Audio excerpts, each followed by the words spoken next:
Alright guys, today we're taking a look at Batman by Grant Morrison, Volume 3, and this is the final omnibus for Grant Morrison's pretty epic, pretty well-known Batman run. Now this holds Batman Incorporated 1 to 8, Batman the Return number 1, Batman Incorporated 0 to 13, so that's the New 52 one, and then Batman Incorporated Leviathan Strikes number 1, and Batman Incorporated Special number 1.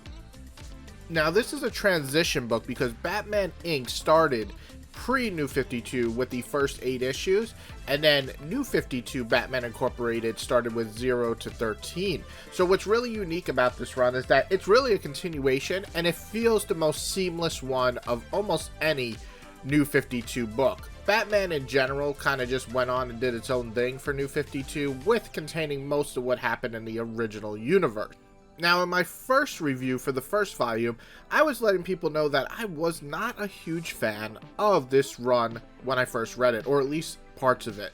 But rereading it after years and years of reading Batman now, I really did enjoy Volume 1 quite a bit, save for a few parts. So, when I picked up Batman Volume 3, which has Batman Incorporated, both the pre-New 52 version and the New 52 version, I was a bit hesitant because Batman Inc. pre-New 52 was one of my most hated Batman arcs of all time.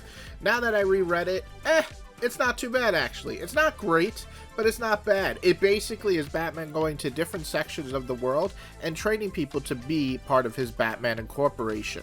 And it's okay at points. I do like this time more of the lore that it's trying to build. We get a Japanese Batman basically, and we also get a Wild West type Batman. Those are probably the best storylines in here, but there's some that aren't too good, that are kind of boring, that kind of just don't add to the lore in the way that I find interesting. So the New 52 Batman Incorporated definitely is more my style. But before we get into that, I just want to say that the first 8 issues of this, and then they have a couple of specials, are solid but not great. But please keep reading, because now we're going to get into the second half of this run, which is the New 52 stuff, which really focuses on the Leviathan actually rising and taking over Gotham. And this is the best part of the entire run. You get an excellent character development from Damian, who becomes pretty much the main star of this and really the anchor of the entire plot here. And you have Bruce, who is on the edge pretty much this whole series, trying to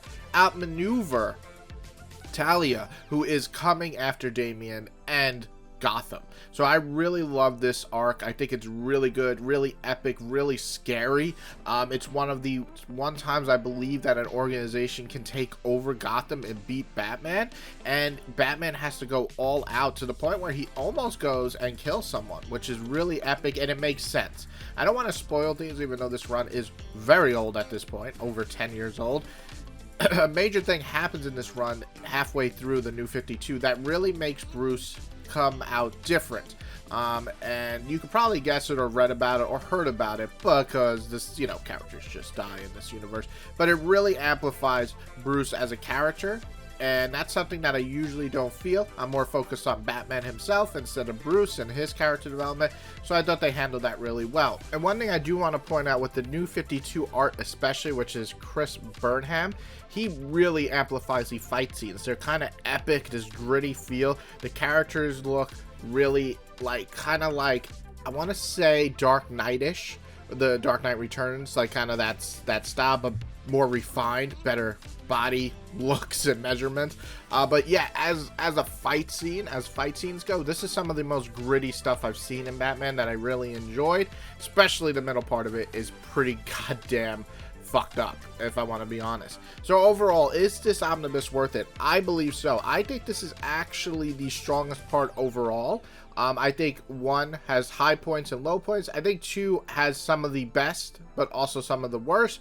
And this has some of the meh in the beginning, but some of the greatest last 13 issues in a run ever. It's some of my favorite, and I think most Batman fans could agree here, if you've been reading Batman as long as I have. But overall, this run is much better on a reread once I had the knowledge of Batman. So I have to say, I think reading a lot of Batman before reading this run will help amplify it, as Grant Morrison obviously is a huge lover of the lore of Bruce and Batman, and giving us a brand new character to fall in love with Damian being a great character development throughout the series. So overall, I give this volume actually a 4 out of 5. It is my favorite part now that I reread all 3 parts, and very much worth owning. But of course, you really do have to read volumes 1 and 2, so you'll probably at this point either pick this up or hate this run and not even get this far, which is a shame because New 52 Batman Incorporated is worth the read 100%, so if you have to skip to that, please do. It's so damn good. Hope you guys liked. If you did, hit the like button. If you love it, hit the subscribe button, and I will be back for more reviews.